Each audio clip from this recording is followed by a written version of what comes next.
merci pour l'invitation. Je suis très heureux de venir à Caen pour vous parler un petit peu de ce que l'on fait en Suisse.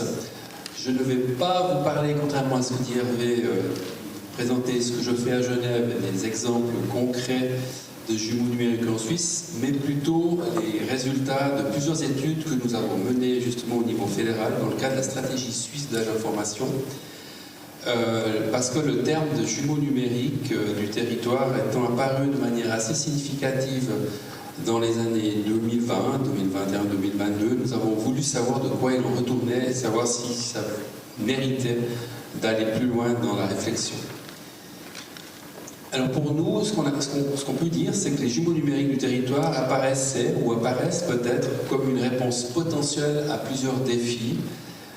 La fragmentation de la donnée, la difficulté de coordination intersectorielle entre les silos, différents métiers, on peut dire ça comme ça, des besoins accrus en simulation et d'aide à la décision dans nos administrations, voire des décisions automatiques à partir de données géographiques et autres types de données, et de l'apprentissage.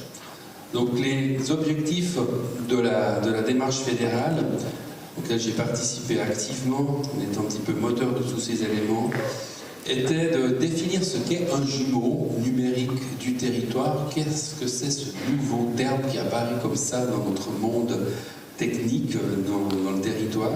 Identifier peut-être les défis techniques et organisationnels, qu'est-ce que ça demande. Évaluer, dès qu'on a défini les défis et la définition, évaluer la maturité actuelle des administrations publiques suisses par rapport à ce jumeau numérique du territoire. Et puis, dernier point qu'on a voulu vraiment voir un petit peu dans le détail, c'est explorer le lien structurel entre nos infrastructures de données géographiques en Suisse, on en a de nombreuses au niveau fédéral et dans tous les cantons, et les jumeaux numériques, quelles sont les attentes, quelles sont les frictions et quelles sont les potentialités. Je vais essayer de répondre à ces éléments-là. Ça marche. Ok. Alors, avec l'École polytechnique fédérale de Lausanne, on leur a posé la question, est-ce que vous arrivez à nous définir ce qu'est un jumeau numérique du territoire?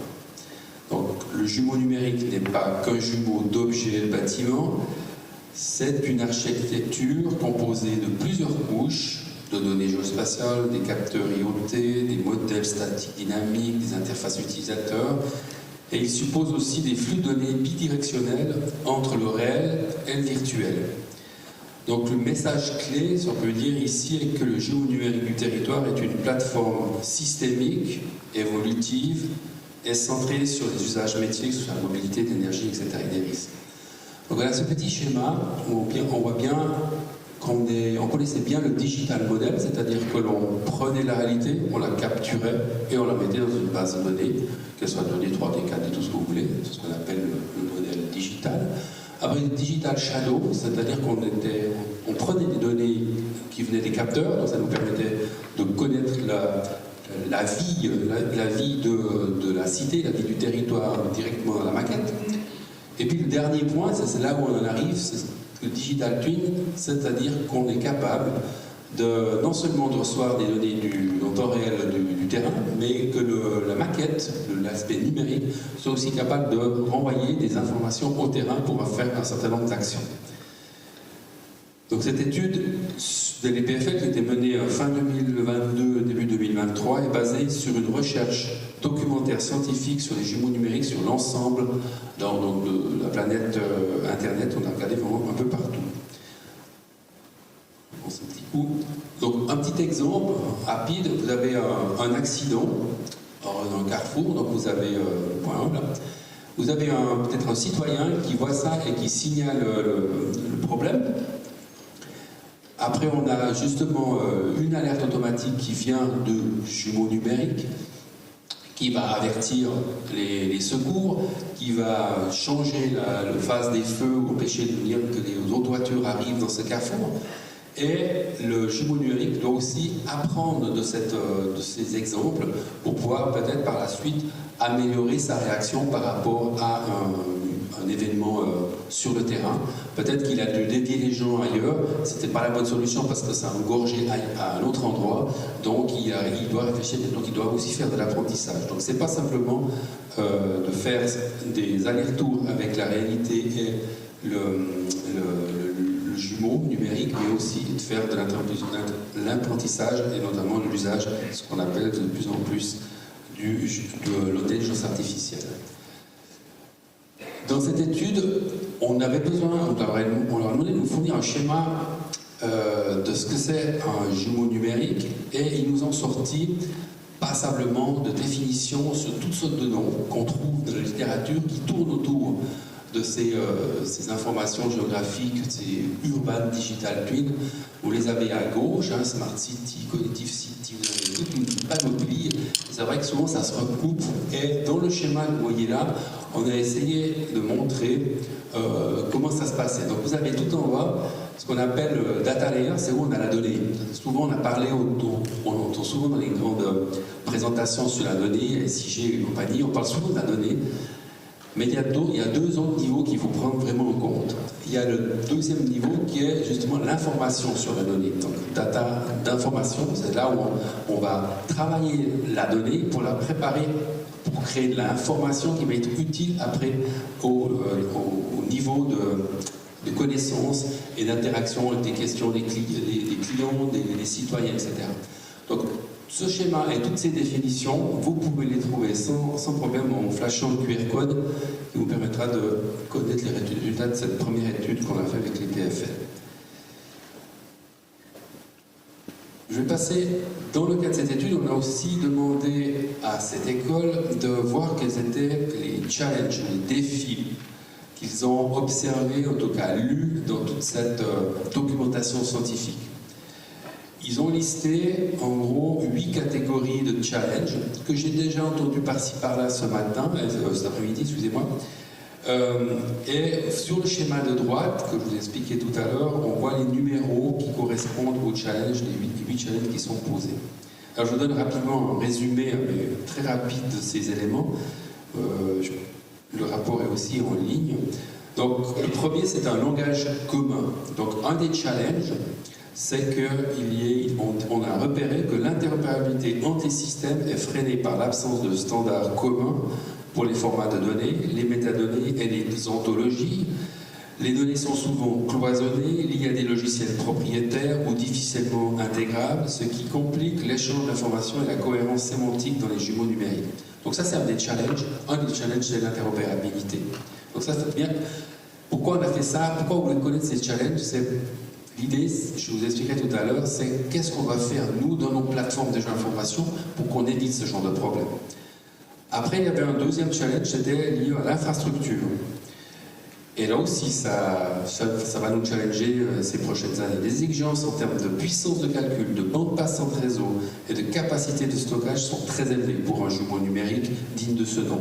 Les systèmes actuels souffrent d'un manque de normalisation pour le edge computing et présentent des risques, bien entendu, de cybersécurité. Donc là aussi, il va falloir faire attention à ça. Le traitement en temps réel est souvent limité par des capacités techniques. Le troisième challenge concernant l'acquisition des données IoT et de leur mise à jour. L'installation, la maintenance des capteurs sont coûteuses et inégales sur le territoire. De nombreuses données sont manquantes, de faible qualité, parce qu'il faut aussi mesurer leur qualité, ou inaccessibles. Il n'y a pas simplement de sociétés ou d'autres entreprises qui font de l'acquisition de données via des capteurs, mais on ne les a pas forcément à disposition. La synchronisation en temps réel est difficile à garantir et la rétroaction du jumeau vers le monde réel, donc ce qu'on appelle actuation, reste très limitée technologiquement. On voit on peut capter de la donnée, mais de renvoyer un élément par le capteur pour qu'il y ait une action sur le terrain, ça, on ne le voit pas trop souvent. Le quatrième challenge, c'était, bien entendu, en tant que géomaticien ou même géomètre, c'est la qualité des données, la fusion des données. Les données issues de sources variées présentent des problèmes d'hétérogénéité spatiale ou temporelle, donc c'est très difficile de mélanger aussi les données. Vous allez voir dans un jumeau, quand il faut mélanger de la donnée statique avec la dynamique, avec des temporalités différentes, si vous faites des mesures de mobilité toutes les heures ou toutes les minutes, etc. Toutes ces choses-là, après, il va falloir en prendre compte. C'est pas forcément évident de les mélanger. Leur qualité est souvent insuffisante ou pas comparable, surtout quand elles proviennent de capteurs bon marché aussi, ou de sources participatives. Il y a un gros challenge pour tout ce qui est source participative, c'est de la confiance sur ces données. L'harmonisation nécessite donc des efforts considérables et l'absence de standards complique leur fusion. Donc un joli challenge sur la qualité et la fusion des données. Un cinquième challenge, c'est tout ce qui est modélisation et aide à la décision. La qualité des modèles dépend fortement de la qualité des données. On est tous d'accord. Les modèles sont souvent simplifiés, donc on prend des biais, peu calibrés et peinent à représenter la complexité urbaine. Là aussi, il faut faire attention. Les capacités prédictives sont limitées, en particulier pour les éléments extrêmes ou à long terme. Et donc on est souvent dans une frange pour des cas habituels, pas pour des cas forcément extrêmes. Et l'interprétabilité des modèles, surtout ceux basés sur l'IA, est faible. Un sixième challenge, c'est tout ce qui est visualisation et communication. Donc ce qu'on a remarqué dans la documentation scientifique, c'est que les technologies immersives, AR ou VR, ne sont pas encore adaptées au contexte urbain. Souvent, la visualisation des données multidimensionnelles est complexe, plus on a donné, plus c'est compliqué de les représenter, et la surcharge d'informations nuit à la lisibilité pour les décideurs ou le grand public. La présentation 3D reste un défi pour de nombreuses plateformes. Septième point, ressources, donc RH, le manque de main-d'œuvre qualifiée, c'est un challenge, les coûts élevés, les impacts environnementaux, consommation énergétique, un jumeau numérique, ça consomme de l'énergie, est-ce que tout le monde en est conscient, sont des obstacles majeurs. La dépendance aux prestataires privés est un autre risque identifié pour les administrations publiques. Et le dernier challenge, c'est la gouvernance et aspects sociaux. Les enjeux de souveraineté, évoqués tout à l'heure, de respect de la vie privée, de transparence et d'inclusion sont cruciaux. Les citoyens sont peu impliqués dans les jumeaux qu'on a pu observer. Et les bénéfices sociaux des jumeaux numériques sont souvent mal communiqués. Des problèmes juridiques liés à la responsabilité et la dépendance vis-à-vis d'acteurs privés sont également soulevés. Donc, en faisant cette analyse de tous ces papiers scientifiques que l'on a trouvés, l'EPFL nous a mis en évidence ces 8 challenges et je pense qu'on a encore pas mal de choses à faire pour y arriver. La question c'est est-ce qu'il faut y aller aussi. Deuxième étude où on s'est lancé, c'est qu'on a défini à peu près ce qu'était un jumeau numérique, on a vu quels étaient les challenges. Donc on s'est dit qu'il faut mesurer la maturité des jumeaux numériques en Suisse auprès de nos administrations.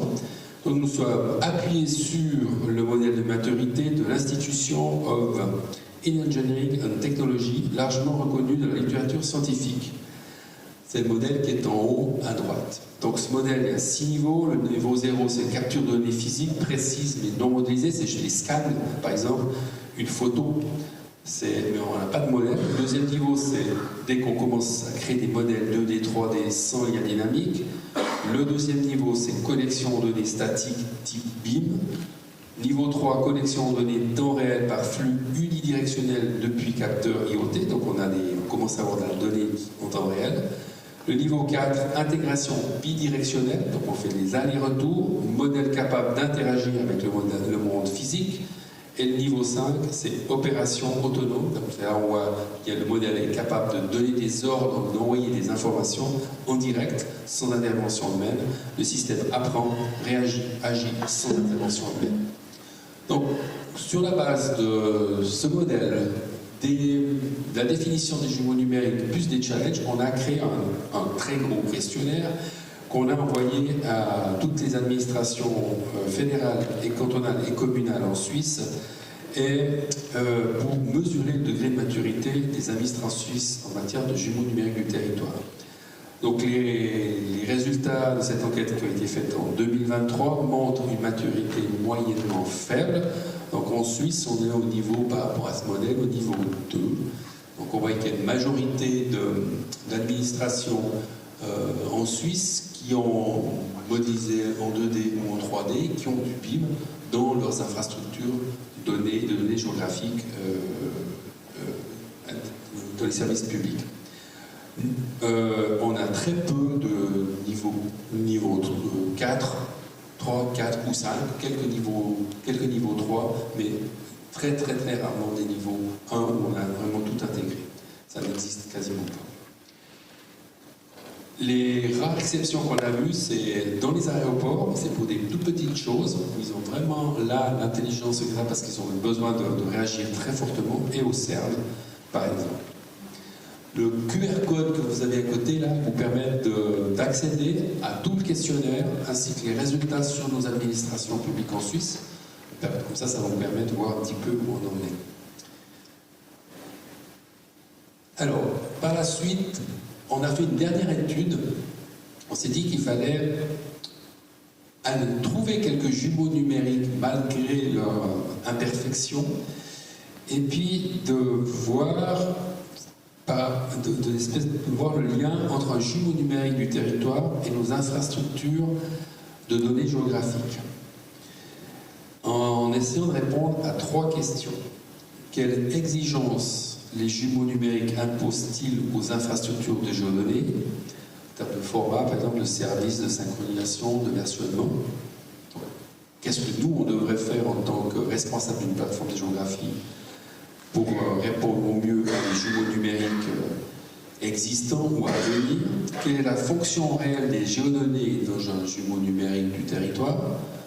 Où est-ce qu'elles se situent? À quoi elles servent? Et comment renforcer l'interopérabilité entre ces deux mondes, souvent construits en parallèle? C'est ce qu'on a constaté.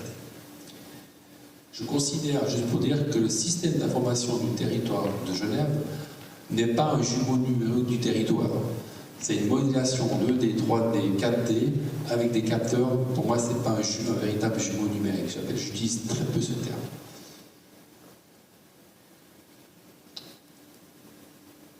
Alors, nous avons fait une analyse croisée sur un certain nombre de cas concrets, à Zurich, dans les Flandres aussi, au CERN et plein d'autres endroits. On a fait une analyse critique des infrastructures de données, et le tout réalisé entre avril et septembre 2024. Ce qu'on a constaté dans un premier temps, c'est qu'il y avait 4 types de jumeaux numériques du territoire, selon les degrés d'ouverture et d'intégration.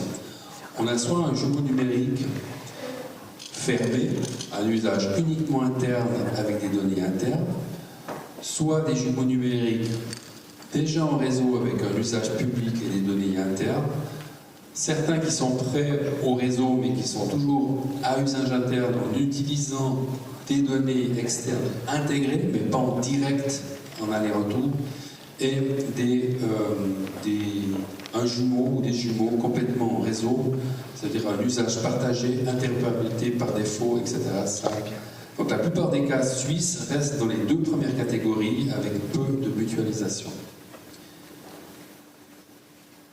Au niveau des jumeaux numériques territoires observés, on constate qu'ils sont très focalisés sur 1 ou 2 objectifs métiers. Modélisation du cycle de vie des infrastructures, simulation d'épisodes de pollution, gestion énergétique. Ils sont rarement construits comme un outil transversal ou intersectoriel. Donc on voit qu'ils sont assez fermés, ces jumeaux. Donc, on est arrivé à la conclusion qu'on a l'impression que cela crée un effet de silo, souvent renforcé par le fait que chaque jumeau numérique s'appuie sur ses propres données internes, ses propres ontologies, et n'échange pas avec d'autres systèmes. Bon, tant pis. Comment est-ce qu'on va faire par la suite? Au niveau des rôles des géodonnées qu'on a observé dans ces jumeaux numériques qu'on a observés, là, les géodonnées sont essentielles pour structurer l'espace du jumeau numérique du territoire, c'est-à-dire où est-ce qu'il se situe dans le territoire, ancrer des objets dans le territoire et garantir l'interopérabilité technique. Mais elles sont sous-exploitées dans la phase opérationnelle. Une fois l'ossature établie, les systèmes se tournent vers les données métiers et souvent oublient les données géographiques qui ont servi à les géoréférencer. Le problème majeur qu'on a identifié en discutant avec les propriétaires de ces jumeaux numériques, c'est que les données sont encore trop statiques, pas assez versionnées, donc on ne voit pas l'évolution dans le temps, rarement en 3D, en 3D réel, et souvent mal enrichi sémantiquement. Il n'y a pas assez d'informations. Un jumeau numérique doit connaître l'ontologie des objets qu'il utilise. C'est-à-dire, l'ontologie, ce n'est pas de la métadonnée, l'ontologie, ça va beaucoup plus loin. C'est-à-dire qu'on doit connaître comment va réagir un objet dans l'espace réel. Qu'est-ce qui se passe si il y a telle chose qui arrive sur cet objet? Quelle est sa réaction? Et ça, dans nos modèles de données, dans le modèle de métadonnées, on n'a souvent pas l'information. Donc ça leur manque. Et souvent, ils prennent nos données, ils les traduisent dans leur monde, et ils essayent de créer ces ontologies eux-mêmes en observant, en interrogeant plutôt les gens qui s'occupent par exemple du bâtiment, qui s'occupent du trottoir, d'une signalisation, et ils utilisent très peu nos données, nos métadonnées qui explicitent le contenu de chaque donnée.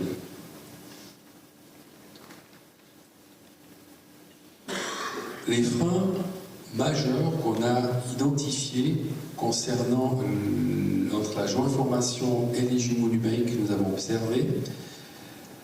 Donc on a à peu près 4 catégories, ça revient un petit peu sur les challenges dont on parlait tout à l'heure. Problème d'interopérabilité et de standardisation, aussi bien au niveau des formats que des ontologies, donc on est dans les silos. La qualité et la structure de l'information, statique, pas de 3D, peu de métadonnées, fragmentation et coûts, donc on a une multiplicité des sources, les coûts d'intégration, les données sont non accessibles, etc. On a dans certains secteurs, la donnée est en open data, dans d'autres pas. En Suisse, il faut savoir que la donnée open data, ça dépend d'un canton à l'autre. Donc, par exemple, sur Genève, on est à 70%, 70% de nos données qui sont en open data. Dans d'autres cantons, il n'y a quasiment que 10%. Donc là, c'est peut-être aussi un problème pour les jumeaux numériques. Et puis les capacités techniques et humaines, manque de compétences, dépendance de fournisseurs et les problèmes de cybersécurité. Ça, c'était des freins qui ont été évoqués par les propriétaires de jumeaux numériques. Et au niveau des accélérateurs, j'ai fait 2 catégories. Ce qui existe déjà, c'est, heureusement, dans le monde de la géoinformation, on utilise souvent des standards ouverts, un accès relativement facile à nos données, on a des métadonnées dans certains secteurs très bonnes, on a beaucoup de normes, on est déjà dans un domaine relativement bien normé par rapport à d'autres thématiques. Ce qu'il faudrait développer, selon les gens qu'on a interrogés, c'est des infrastructures un peu plus fortes qui permettent justement de connecter ces jumeaux numériques avec nos infrastructures. Ce qui nous fait souvent souci avec les jumeaux numériques aujourd'hui, en tout cas dans nos administrations, c'est que si on doit fournir de la donnée quasiment en temps réel, tout le temps, nos infrastructures ne fonctionnent plus assez bien. Donc elles n'ont pas la puissance de calcul ou la puissance de réponse.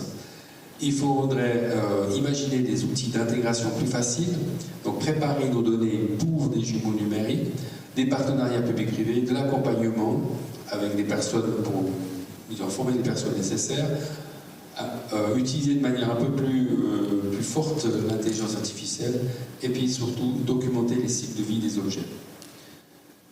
J'arrive au bout, au niveau des recommandations, et je vais vous commenter un petit peu les 2 schémas à droite. Nous avons identifié plusieurs choses. Il faudrait construire une infrastructure de données géographiques digital twin ready, donc avec la 3D, versionnée, interopérable, etc.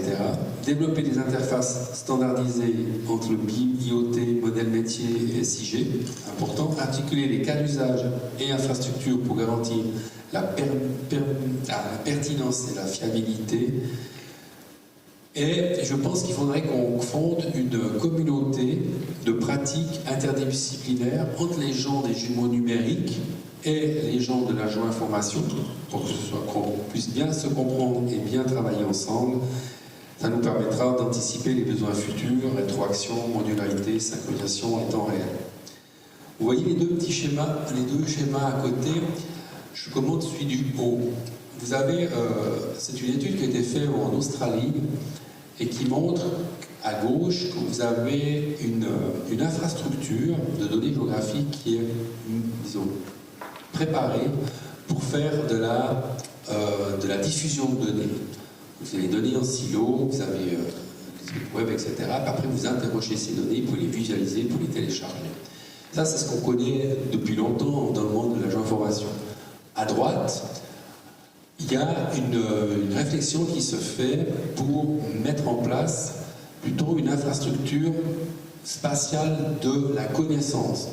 On a bien entendu toujours les données en bas dans leur base de données, peut-être un peu toutes sortes de données. On essaye d'utiliser Linked Data, donc ça veut dire qu'on donne de l'information vraiment très enrichie sur toutes ces données. On crée un endroit où on mixe, je ne sais pas comment dire ça, mais qu'on essaye d'interconnecter toutes sortes de données en fonction de certains besoins, de certains usages, ce qui va permettre après, grâce à l'intelligence artificielle et notamment au LLM, pour chaque utilisateur de poser une question à l'infrastructure pour obtenir une réponse à sa question. Parce que si vous faites ça avec une base de données qui est structurée pour la diffusion, ça ne marchera que très difficilement, on ne comprendra pas. Donc ça, c'est toute une réflexion qui est faite en Australie. Et vous avez le schéma du bas, c'est le développement qu'on est en train de préparer au niveau de l'infrastructure nationale des données géographiques, donc en Suisse, avec l'Office fédéral de topographie, Suisse Topo, où on est aujourd'hui dans la phase tout à gauche du schéma en haut, et on veut absolument commencer à créer ces différents éléments d'intelligence dans nos données et dans l'information. On va interconnecter notamment toutes les plateformes de géodonnées de Suisse, qu'elles soient au niveau régional, cantonal, communal, mais aussi fédéral, pour arriver après à intégrer cette problématique de Linked Data, de l'intelligence artificielle, pour arriver à une plateforme suisse de la connaissance géographique. Et avec ça, je pense qu'on pourra après se connecter ou des jumeaux numériques qui veulent faire sur tel ou tel domaine des réflexions ou des interactions. On aura les outils, on aura l'infrastructure prête à répondre à ces éléments-là. Voilà, j'en arrive à la fin de ma présentation, petite conclusion. Donc le jumeau numérique du territoire n'est pas un outil miracle, faites attention. Comme d'habitude, j'ai l'impression que ça va tout résoudre, mais ça ne résout jamais tout. Heureusement qu'il y a encore l'humain. Et puis, il remplacera par le réel. Il nous aide à mieux le comprendre et, espérons-le, à mieux l'habiter. Je vous remercie de votre attention.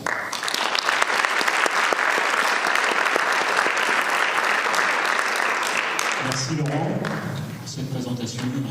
Résultat de l'étude très, très intéressant qui prouve d'ailleurs que le questionnement que vous avez posé de manière structurée en Suisse, c'est le questionnement aussi qu'on se pose ailleurs, et que les résultats que tu vas présenter là, je pense, sont très, très utiles en termes de prise de connaissance en tant que tel. Est-ce qu'il y a des questions, bien sûr?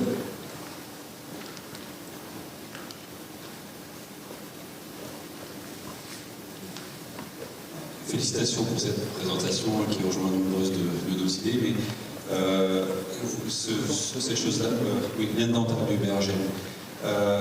Votre présentation est certainement issue d'un document. Ça aurait été possible d'avoir les références en aparté. Lequel de tout ce que vous avez dit, là, j'ai l'impression qu'il y a eu un oui, tout à fait. de recensement d'informations qui a l'air très riche. C'est difficile de tout prendre sur votre présentation, on le lire. Donc j'ai mis ça dans les QR codes, donc il n'y a pas de souci, ça. Et je ne sais pas si Hervé, les présentations seront diffusées par la suite, je pense. Oui, mais ça, le QR code, on pourra le diffuser sans problème. Donc n'hésitez pas à m'envoyer un message si vous voulez plus d'informations. Si vous savez l'allemand, ce serait très facile. Bon, il y a des traducteurs automatiques maintenant. D'autres questions? Commentaires, suggestions?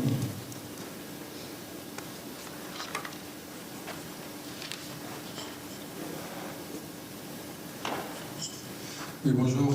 Franck Legal, société EGEM, on fournit des plateformes de données pour les territoires, mais je suis aussi chairman d'un groupe de normalisation qui fait le travail de la spécification de l'IACRD, qui est sur l'échange de données interopérables. Et souvent, on voit effectivement le besoin d'aller définir des modèles communs. On parle d'ontologie. Alors, idéalement, effectivement, je suis d'accord avec faire des ontologies, mais j'ai l'impression qu'on passe beaucoup de temps à essayer de faire des ontologies et qu'il manque finalement la base, le référentiel commun. C'est quoi un bâtiment? C'est quoi une rue? C'est quoi un lampadaire? C'est quoi une sonnisette? Enfin, c'est des problèmes qu'on a au quotidien quand on déploie, et finalement, il manque déjà ces éléments-là avant d'aller sur l'ontologie. Bon, je ne sais pas quel est votre ressenti là-dessus. Oui, tout à fait. Il faut qu'on ait un dictionnaire de la donnée. C'est-à-dire, vous dites, qu'est-ce qu'un bâtiment? Qu'est-ce que ça veut dire? Exactement. Ça, disons, en Suisse, on a l'habitude de faire ce qu'on appelle des catalogues de données. On a, par exemple, le catalogue d'intérêt fédéral, donc c'est toutes les données qui sont nécessaires aux politiques publiques de la Confédération.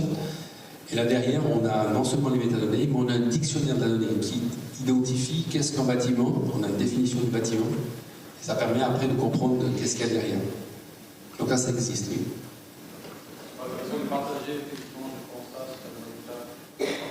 Mais très volontiers, oui. Autre question?